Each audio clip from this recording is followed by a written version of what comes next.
Welcome back to Chelsea News. Dun, dun, dun, dun, dun, dun, dun, dun, dun.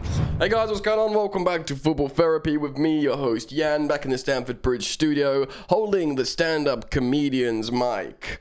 But a bit of a hybrid content video today. Yes, it is a Chelsea news video. And yes, we are talking about secret midfield meetings and the truth behind N'Golo Contract.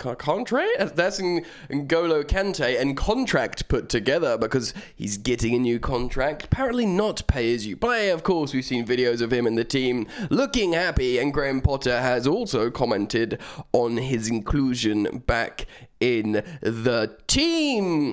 Also, Mason Mount was named in the England squad, but Graham Potter had confirmed in his pre-match press conference before the Everton game that he won't be going to train with England, and he will not be in the squad against Everton. Fit? Unfit? Or is it continued controversy regarding his contract?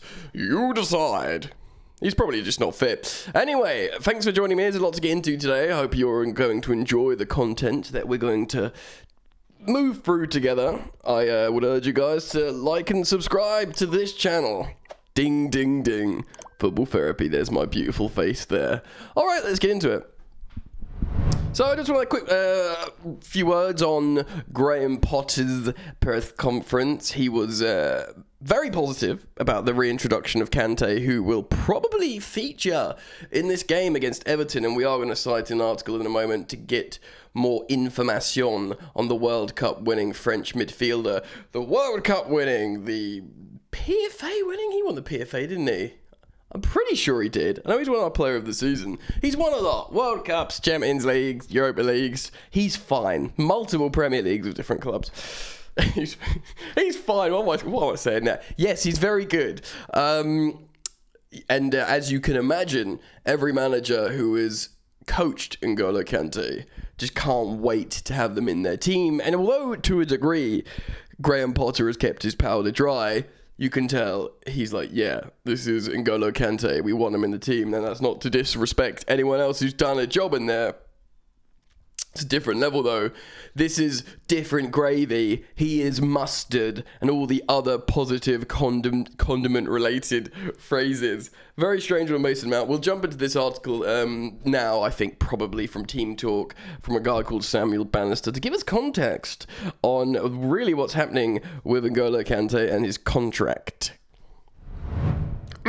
Chelsea are ready to put their faith in one of their long-serving midfielders, despite some recent doubts, with a report breaking down what a new contract would have in store for N'Golo. Lovely stuff. The midfield department for Chelsea's squad is in the process of evolving in 2023. Of course, we've already sold Jorginho in January, offloading him to our rivals Arsenal. The Italy international was due to be out of contract at the end of the season. Seemingly we weren't going to renew Jorginho. The same is true for a couple of players who are still at Chelsea. For example, Denis Zakaria is approaching the end of his loan spell from Juventus. As things stand, it looks unlikely that Chelsea are going to sign Denis Zakaria. I think he deserves a word. He's been good. I think also he's been good, but he's not been great. And because we've been so bad, that when someone looks good, we think they've been great. You know? I think that's what's happened with Denis Zakaria. I still think he's very useful.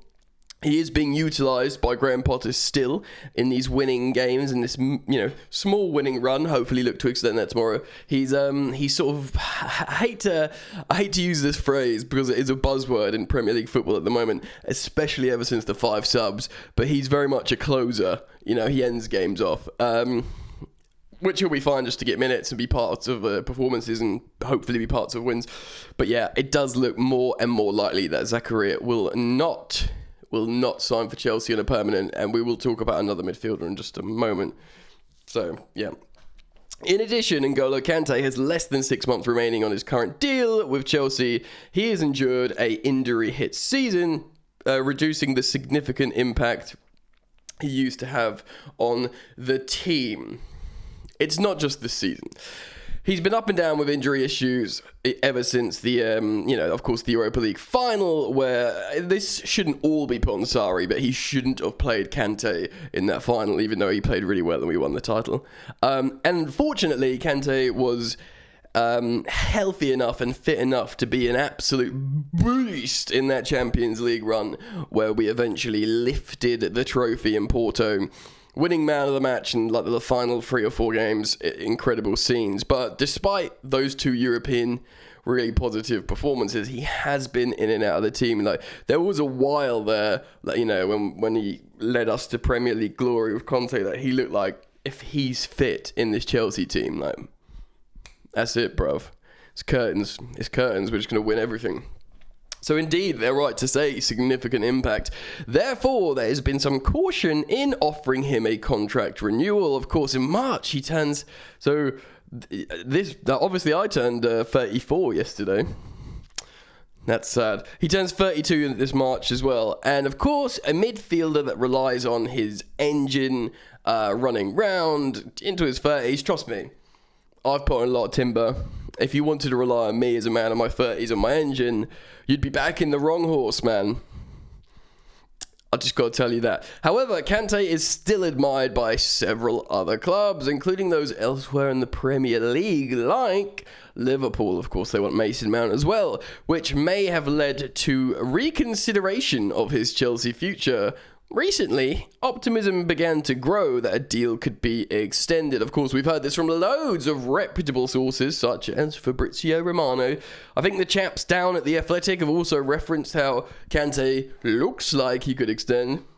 Pretty positive. And now, the Sun...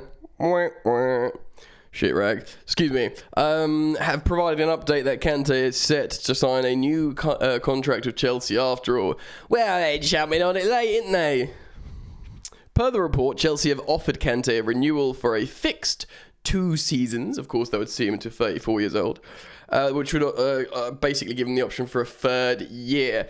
We did that with Kalidou Koulibaly 3+1, but he was a year younger, 31, so ultimately we'll take them to the same years in terms of their age. I swear sometimes, man, I come out with the most idiotic things. Years, in terms of their age. You get what I'm saying, right? So hence Kante could theoretically stay at Stamford Bridge until the end of the 26 campaign, at which point he'd be 35 years old. Yeah, I think similarly that is the case with Kalidou Koulibaly, although should he stay and should we extend him that final year? But I think there's a good chance we'll sell Koulibaly at some point, I think, and also I'm not necessarily sure we'd extend him for that extra year. Excuse me, if we can't sell him. So Kante contract won't contain a pay-as-you-play clause. This makes sense because he is a World Cup winner, Champions League winner, multiple Premier League winner. He's not going to sign a pay-as-you-play because he could theoretically just go to Real Madrid or PSG, sign a ridiculous contract. I mean, let's say he doesn't want to learn Spanish. He's a Parisian. PSG would have him. They just absolutely would, They missed out on Chouameni, who they wanted. So he could go there, sign a 3-year deal. They'd just flat out pay him $400k a week. And even if he's injured, they'd just make loads of money. So the money's there for him if he wants it. Chelsea will not pay him anywhere near the crazy money that these other teams would, especially with our new payment structure or wage infrastructure. So yes, let's read about that. The update also reveals that Kante's contract would not contain any clause that would see the payment of his wages related to how much he plays. So in their words, there's no pay as you play. That might be something of a risk after his injury record. However, Chelsea seem to have faith that they can shake off those issues and get him back to his best in terms of physical and technical perspective. I mean, it would be incroyable. Kante's most recent appearance for Chelsea was way back in August. Hot dog. I can't even remember that far back. Since then, the hamstring problems have held him back. Yet, there is confidence that his season will not be a total write-off. Of course, he could be the difference maker in that Real Madrid game. Of course, Graham Potter spoke about this, and like I said earlier in the video, he's very, very excited. He's seemingly happy to have N'Golo Kante back. But, by all, accounts, they are being very careful with his reintegration, his rehabilitation, his injury prevention. They are like, right, you're this old, you're this fragile, but, my friend, you are this good. So let's make this work. Let's keep you safe. Like I said, there's training videos of him looking very happy. There's a few games to maybe get him a run-up, get him fit for that massive, massive Real Madrid tie. Of course, I was so annoyed that I watched this video after I recorded my reaction video to the Champions League draw, because I'm no longer on Twitter, because Twitter is a big toilet bowl. You do miss the shared videos like this of Graham Potter when he did that event speaking to the fans, and he's like, we'll take the draw and we're going to try and win the freaking Champions League. Of course, the F word being the legitimate expletive.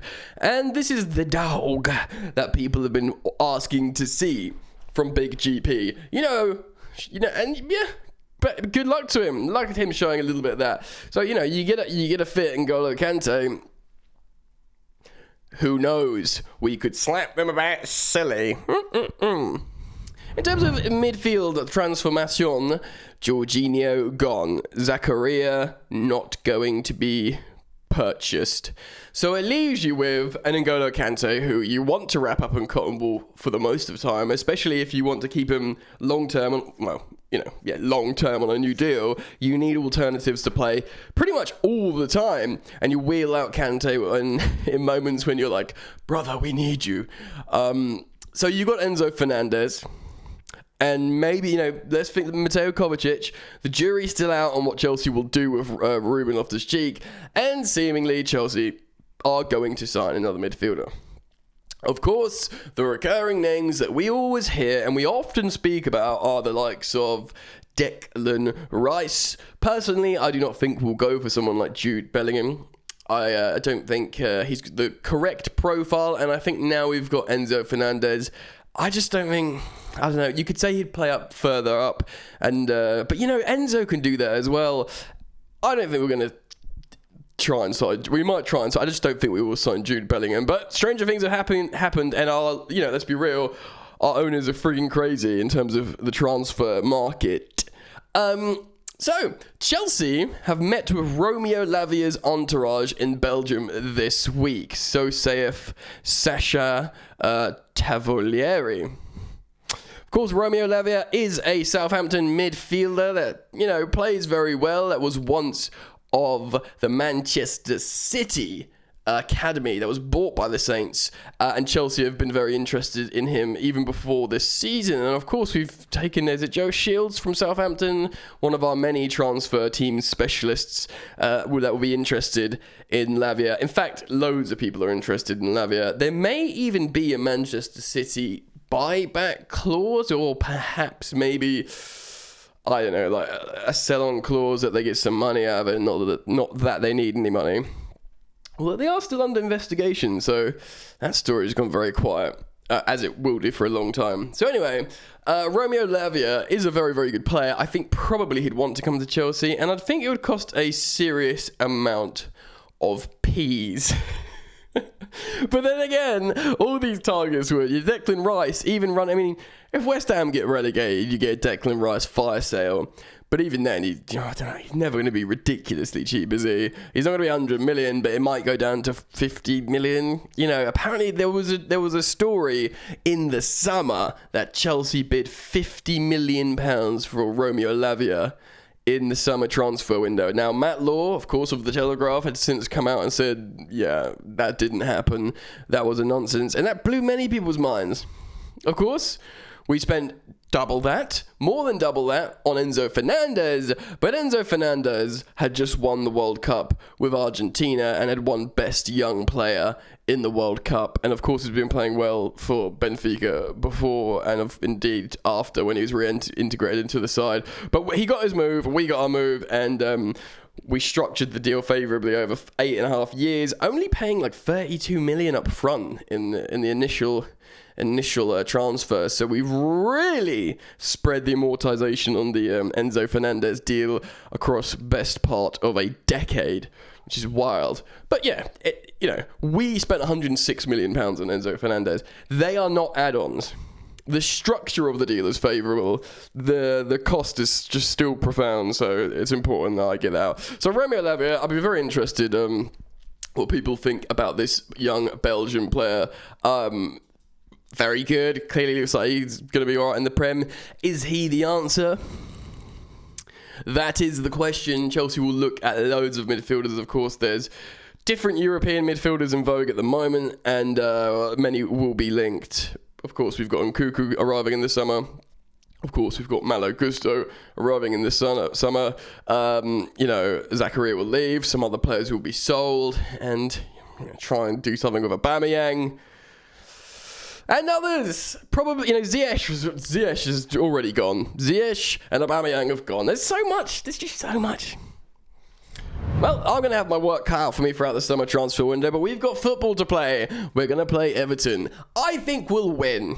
I think we'll play a back three. I think we'll play Kovacic and Fernandes in the middle. And I think Reece James and Ventura will play at wing back. I also think we will see Joao Felix. I think we'll see Kai Havertz. And I don't think we'll see Raheem Sterling because he's injured. He was, or not fully fit, hence not being. That's what Gareth Southgate said, why he's not been. But Mudryk or Sterling in the front three. And it will be hard. We might lose because football's football, but I think we'll win 2-0. Ding ding. And the news will just rumble on positive. And Potter will make Chelsea fans start to believe, especially if N'Golo Kante comes off the bench and runs around a little bit. Let me know what you think. Comment, like, subscribe, and thank you. Thank you for your continued support on the Football Therapy project. Yeah. All right. Peace.